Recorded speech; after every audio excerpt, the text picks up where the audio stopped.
무더위가 기승을 부리고 있어요. 이런 여름철에 우리가 잘해야 될 것이 두 가지가 있는데, 하나는 뭐냐? 안전하고 건강하게 쉬는 거죠. 휴가를 다녀오시는 분들도 이렇게 있고, 나가면 개고생이야. 그러니까 집에 있는 게 좋아. 그래서 방콕 하시는 분들도 있는데, 어쨌거나 중요한 것은 안전하고 건강하게 이 여름철을 지내시기를 축복합니다. 그 다음에 두 번째는 뭐냐? 신앙 성숙의 계기가 됐으면 좋겠다. 이열치열이잖아요. 신앙 성숙의 계기가 됐으면 좋겠다.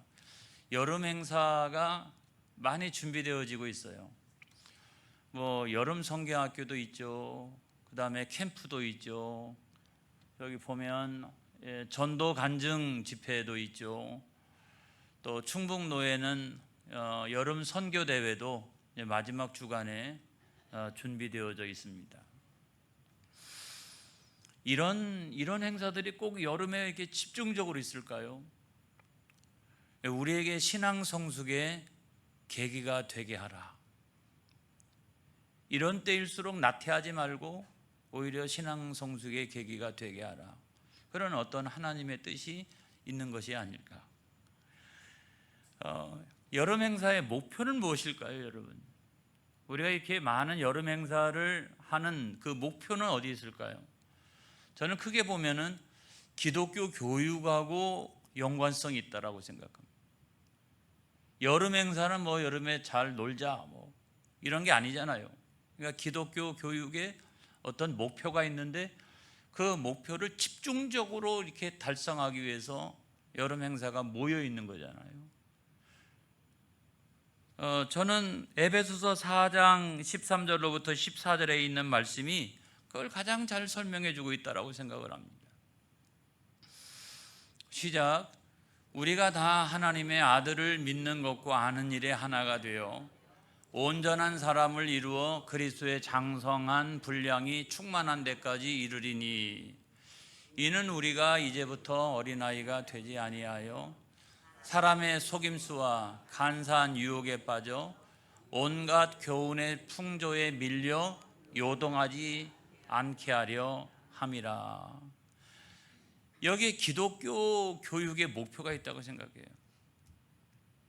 우리는 다른 것을 배우는 게 아니에요, 여러분. 하나님의 아들 예수 그리스도를 믿는 것, 그리고 아는 것에 하나가 되는 거예요. 아는 것과 믿는 것이 하나가 되게 하고, 또 믿는 것과 아는 것이 하나가 되게 하고. 아멘. 그래서 그 믿음의 분량이 그리스도 예수의 분량에 충만한 데까지 이르게 해서 세상에 어떤 풍파와 유혹이 몰려온다 할지라도 거기에 굳건하게 설 수 있는 하나님의 사자들을 세워나가는 것, 이게 기독교 교육의 목표 아니겠어요? 할렐루야. 그게 목표잖아요. 그래서 결국 이 말씀을 가만히 생각해 보면 기독교 교육의 목표가 뭐냐? 더 단순하게 한번 설명해 봐라. 그러면 예수 그리스도를 닮아가는 거예요. 우리가 다른 것을 닮아가려고 열심히 행사를 하는 것은 아니잖아요. 그래서 로마서 6장 4절에 있는 말씀에 보면, 시작. 그러므로 우리가 그의 죽으심과 합하여 세례를 받음으로 그와 함께 장사되었나니, 이는 아버지의 영광으로 말미암아 그리스도를 죽은 자 가운데서 살리심과 같이 우리로 또한 새 생명 가운데서 행하게 하려 함이라. 아멘. 나의 옛사람이 그리스도와 함께 죽어지고, 아멘. 그래서 그리스도와 함께 내가 새로운 사람으로 살아가는 거죠. 새 생명으로 살아가는 거죠. 아멘. 그러면서 우리는 자꾸 그리스도를 닮아가는 거예요, 여러분. 우리가 성숙한 그리스도인이 된다라고 하는 것은 가장 쉽게 설명하면 뭐냐?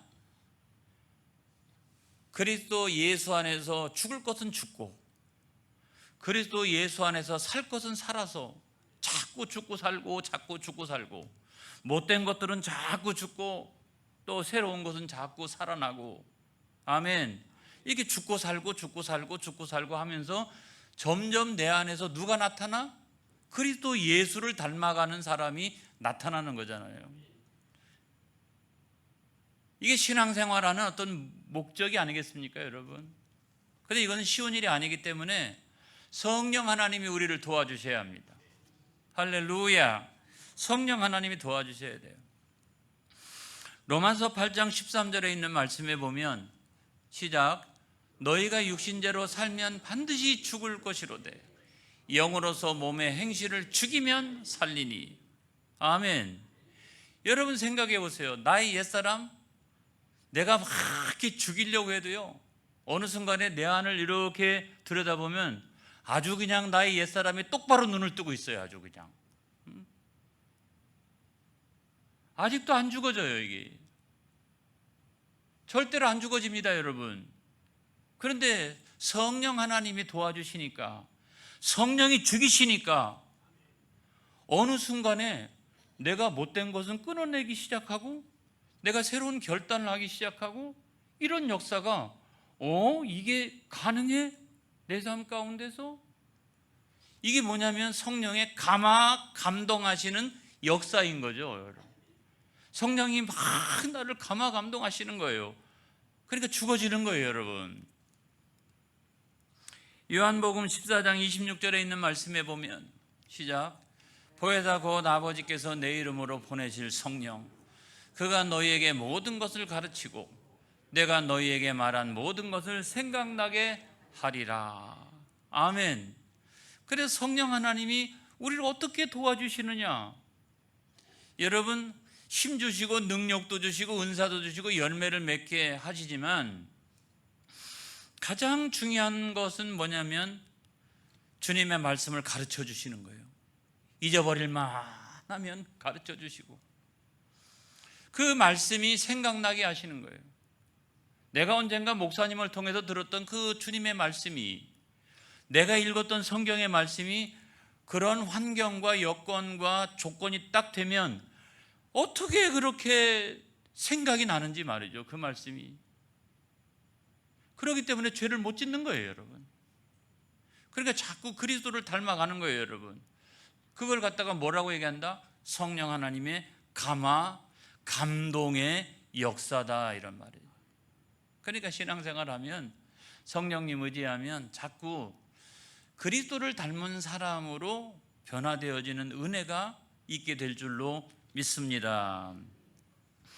그래서 우리는 늘 기도해야 돼요. 성령 하나님, 오늘 하루가 시작되었습니다. 온통 나를 주관하여 주시옵소서.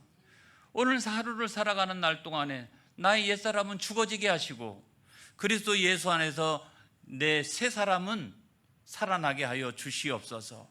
아멘. 성령님이 온통 나를 주관하시도록 우리가 내어드려야 되는 거예요. 이것이 뭐냐면 성숙한 그리스도인이 되어져 가는 과정이에요, 여러분. 과정. 계속 그렇게 한다고 여러분 생각을 해보세요. 성숙한 그리스도인이 되어져 가는 거잖아요.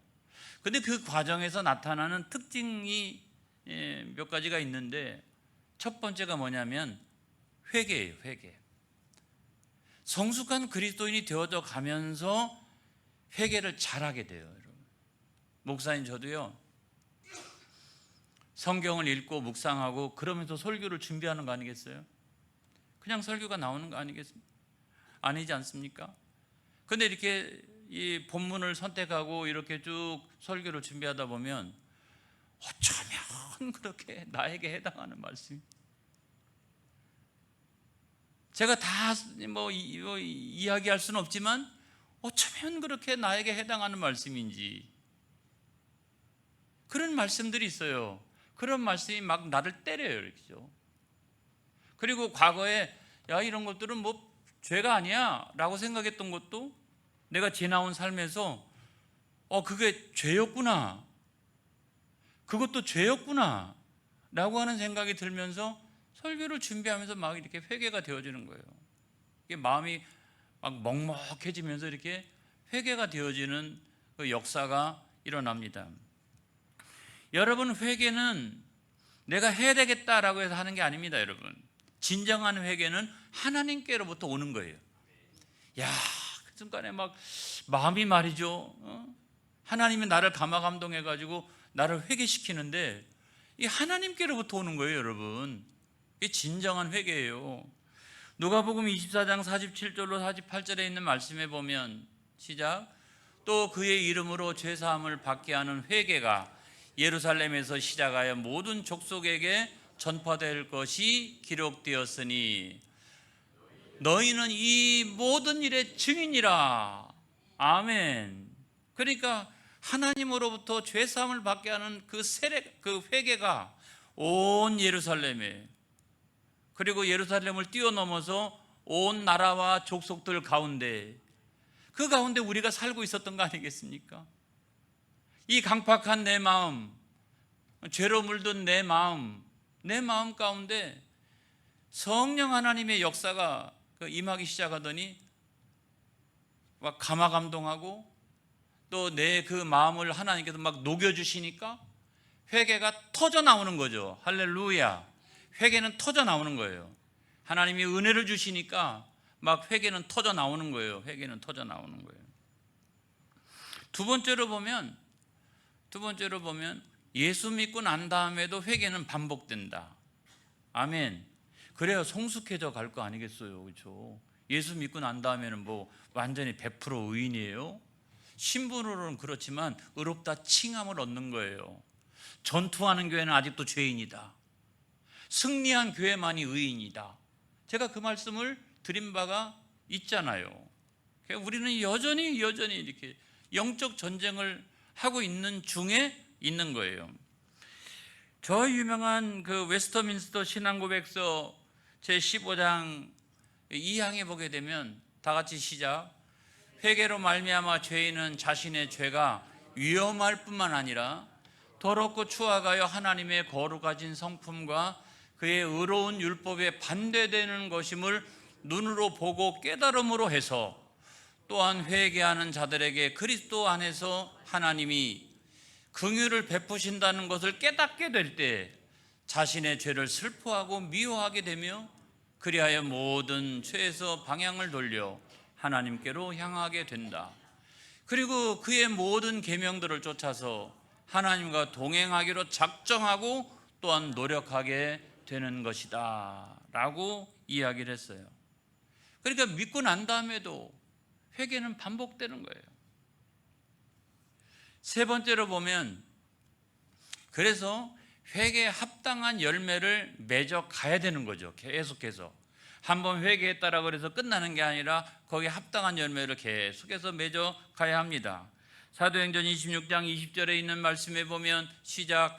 먼저 다메섹과 예루살렘에 있는 사람과 온 유대 온 땅과 이방인에게까지 회개하고 하나님께로 돌아와서 회개에 합당한 일을 하라 전함으로, 이런 말씀이 있지 않습니까? 이거는 사도 바울이 그 아그리빠 왕에서 최후 변론하면서 했던 변론이에요. 여기서 그 설교에서 뭐라고 얘기했습니까? 이 회개하고 그것으로 끝나는 게 아니라 회개에 합당한 일을 하라, 회개에 합당한 열매를 맺어 가야 한다 라고 우리들에게 말씀해 주고 있는 거예요. 여러분, 그게 참된 회개예요. 회개했습니다 주여. 그리고 회개에 합당한 일이나 열매가 하나도 없어요. 그건 참된 회개가 아닌 거예요, 여러분. 가룟 유다의 예를 들어서 한번 설명을 해볼까요? 가룟 유다는요, 그 은 30에 예수님을 팔았잖아요. 근데 예수님 십자가에 죽으시니까 마음에 가책이 느껴져 가지고 은 30을 돌려주고 나중에 어떻게 했어요? 자살했어요. 이 과정이나 이런 걸로 보면 회개한 것 같잖아요.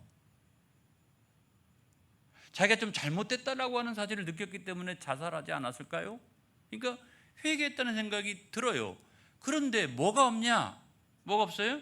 회개에 합당한 열매가 하나도 없어요. 그러니까 이 회개는 참된 회개라고 이야기할 수 없다는 거예요. 근데 여러분, 우리가 사무엘 하를 통해서 다윗을 많이 공부하고 있지 않습니까? 그 다윗 한번 생각해 보세요. 간음죄 저질렀어요. 뭐 살인죄 저질렀어요. 그래서 하나님 앞에 회개했더니 하나님께서 그거를 용서해 주셨어요. 근데 죄의 흔적은 남아 있어요. 죄의 영향력은 남아 있고 하나님의 그 죄에 대한 징계가 여전히 있어서 그의 가정 가운데 평지풍파가 얼마나 많은 어려움들이 있었어요. 그거 다 일일이 뭐 설명할 길이 없어요. 그런데도 그런 문제가 생길 때마다 다윗이 뭐라고 얘기합니까? 내 죄 때문이라고. 다른 사람들 욕할 거 없다고. 다 내 죄 때문이라고. 내 죄 때문에 이와 같은 일들이 오늘날 여전히 일어나고 있는 거라고. 그러면서 나머지 삶은 어떻게 했어요? 하나님 앞에 영광을 올려드리는 삶을 살아가려고 몸부림치고 노력을 했어요. 뭡니까? 회개에 합당한 열매가 있었던 거죠. 그래가지고 자기가 모아놓은 모든 재산, 자기 아들 솔로몬을 통해서 하나님의 성전을 짓는데, 솔직히 말하면 솔로몬의 성전은 다윗이 준비를 거의 다 한 거예요. 여러분, 다 거의 다 준비를 해놓은 거 솔로몬이 나중에 가가지고 깃발만 꽂은 거예요. 여러분, 할렐루야. 그러니까 회개에 합당한 열매가 있잖아요. 야, 그래서 다윗은 참 평생에 여러 가지 어려움도 있고 막 이런 거 있었지만 그래도 결국 하나님 마음에 합한 자라고 하는 칭찬을 받는 이유가 여기 있구나. 회개도 있고 회개에 합당한 열매도 있고. 아멘. 여러분, 우리가 그와 같이 신앙생활을 해야 된다는 거예요. 자, 두 번째로 보면, 두 번째는 겸손해요. 자꾸 그렇게 회개하니까 하나님 앞에서 겸손해지고 다른 사람들 앞에서도 겸손해져요. 자꾸 이렇게 우리 자신을 돌아보게 되니까. 여기에는 그 네 가지가 있는데, 자, 첫 번째로 보면 겸손은 비굴함이 아니다. 어떤 사람이 막 이렇게 비굴한 사람이 있죠. 힘 있는 사람들 앞에서는 막 비굴하고 약자들 앞에서는 막 이렇게 하고. 여러분, 그 비굴함이 겸손이 아니에요. 그건 겸손이 아니에요. 두 번째로, 겸손은 자기 학대가 아니다. 어떤 사람은 이렇게 자기를 막 이렇게 학대함으로, 나는 아무것도 아니고 나는 아무튼 뭐 자기를 학대함으로써 쾌감을 누리는 사람도 있어요. 이게 심리학적으로. 그 다음에 세 번째로, 겸손은 자기 가장도 아니다. 겸손한 척 이렇게 한다. 그게 자기 가장이 겸손이 아니라는 거예요. 참된 겸손이라고 하는 것은 뭐냐? 네 번째로 보면, 겸손은 하나님과 다른 사람들 앞에서 자신을 낮추는 일이다. 아브라함 보세요. 아브라함 같은 경우를 보게 되면 창세기 18장 27절 시작. 아브라함이 대답하여 이르되 나는 티끌이나 재와 같사오나 감히 죽기 아뢰나이다. 그러니까 하나님 앞에서 아브라함 그 굉장한 믿음의 사람 아닙니까? 굉장한 믿음의 사람이에요. 누가 본토 친척 아비집을 떠날 수 있어요? 누가? 그런 믿음의 사람이 없어요. 그런데 하나님 앞에서 나는 이 티끌과 재와 같은 사람이에요.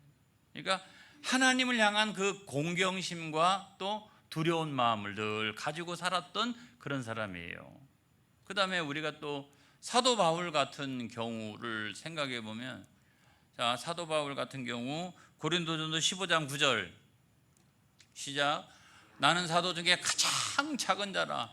나는 하나님의 교회를 박해하였으므로 사도라 칭함받기를 감당하지 못할 자니라. 사도 중에 가장 작아요? 진짜로? 아니잖아요. 베드로에 필적할 만하잖아요. 그렇죠? 안 그렇습니까? 그래서 성당 같은 경우 보면 베드로 성당 많고 그 다음에 바울 성당 많아요. 여러분, 이 바울 대단한 사람이잖아요. 이 전도자로서 엄청나잖아요.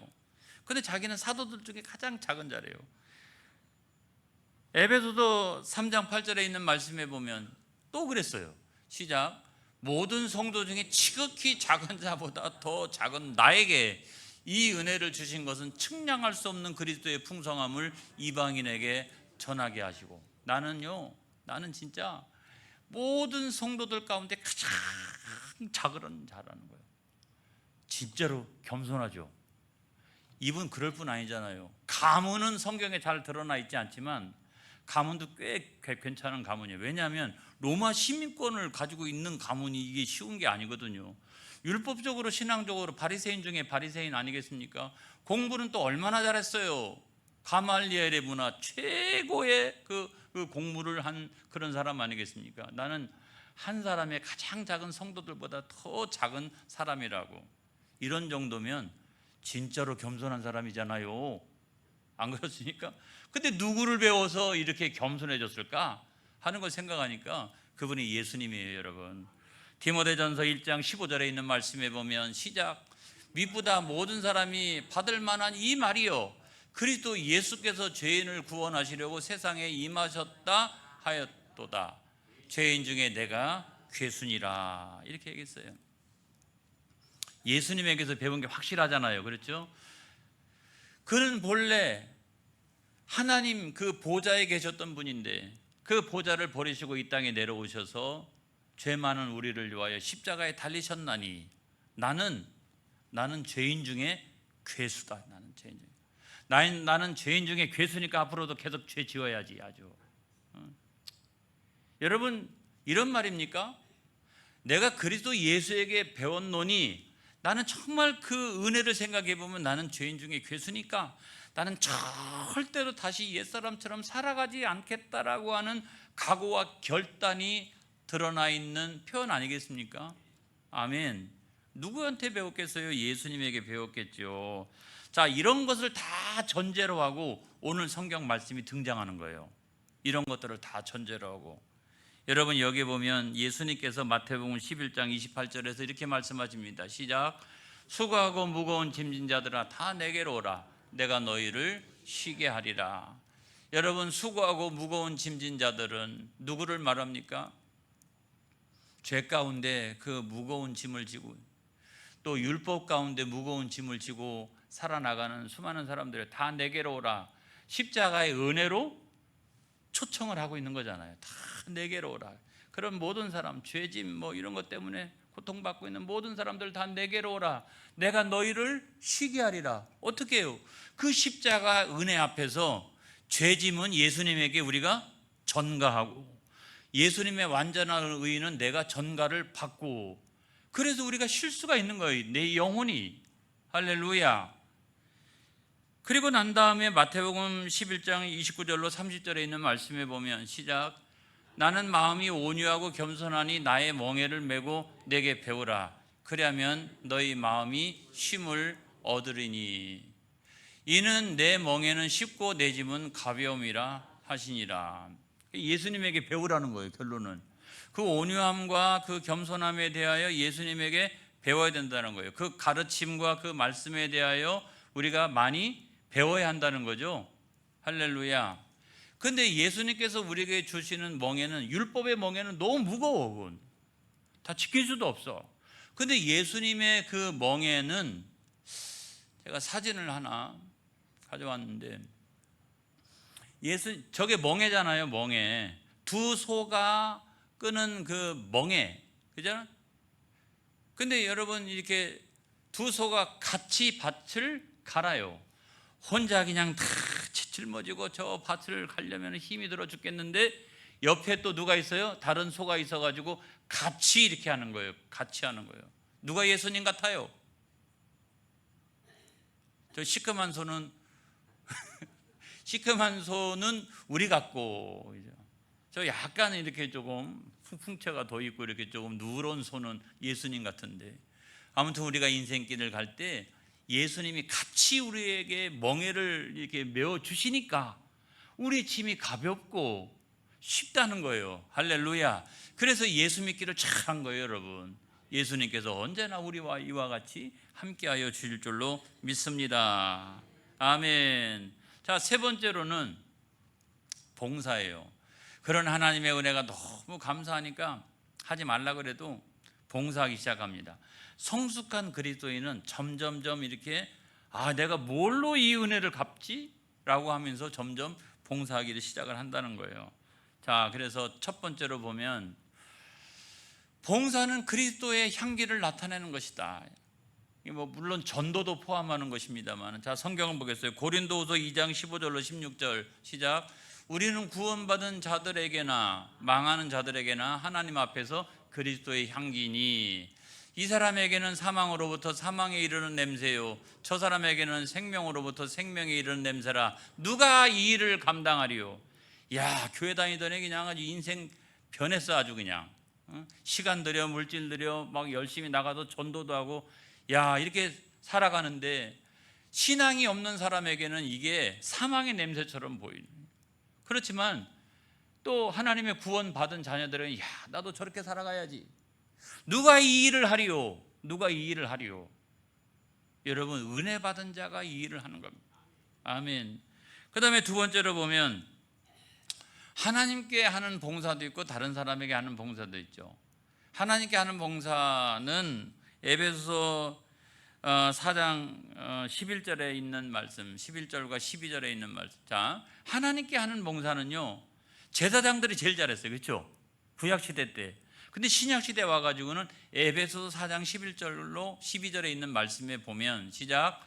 그가 어떤 사람은 사도로, 어떤 사람은 선지자로, 어떤 사람은 복음 전하는 자로, 어떤 사람은 목사와 교사로 삼으셨으니 이는 성도를 온전하게 하여 봉사의 일을 하게 하며 그리스도의 몸을 세우려 하심이라. 그래서 봉사를 통해서 성도들을 온전하게, 교회를 잘 이렇게 세워나가도록 이 봉사의 사명을 기쁘게 감당하게 된다는 거예요.